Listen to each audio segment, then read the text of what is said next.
The pullout of Syrian rebels and civilians from their last holdout in the city of Aleppo has been halted. A ceasefire established on Tuesday through Turkish mediation simply failed, and there are reports of attacks from both rebels and Syrian forces and their allies. CCTV's Ali Ibrahim reports from Damascus.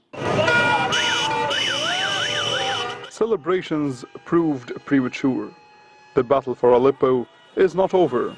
People took to the streets of government-controlled parts of Aleppo in anticipation of what they thought was a deal to evacuate civilians and remaining rebel fighters out of eastern Aleppo.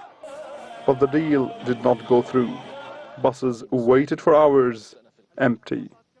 Both sides in the conflict blamed the other.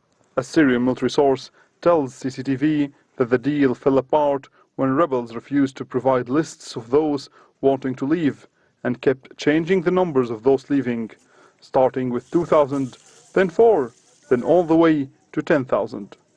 The same source accused militants of using the ceasefire to regroup and attack government forces.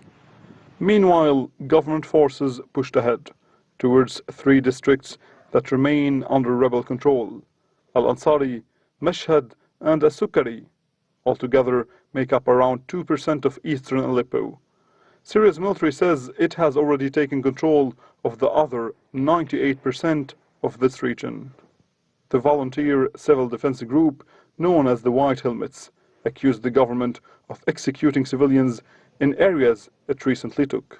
Our worry is that Assad forces maybe will come to us and there will be big massacre like what happened yesterday in Al-Bustan al-Qasr. More than 82 people were executed. But the Syrian government denies the reports. I firmly and 100% reject the allegations put by certain members of the Security Council in this statement, talking about acts of revenge, summary execution and terror waged against Syrian civilians by the Syrian government and its forces. And in Damascus, Syrian President Bashar al-Assad told Russian TV stations that ISIL's recent move on the ancient city of Palmyra aims at distracting the Syrian army from its mission in Aleppo.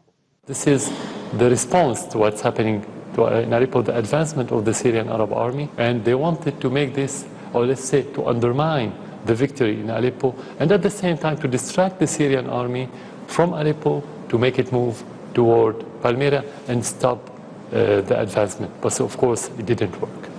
As the situation in Aleppo becomes more and more complicated, the mood here in Damascus remains relaxed. The government appears confident of victory in the north, and officials here seem to believe that the odds are in favor of President Assad for the first time since 2011. Ali Ibrahim, CCTV, Damascus.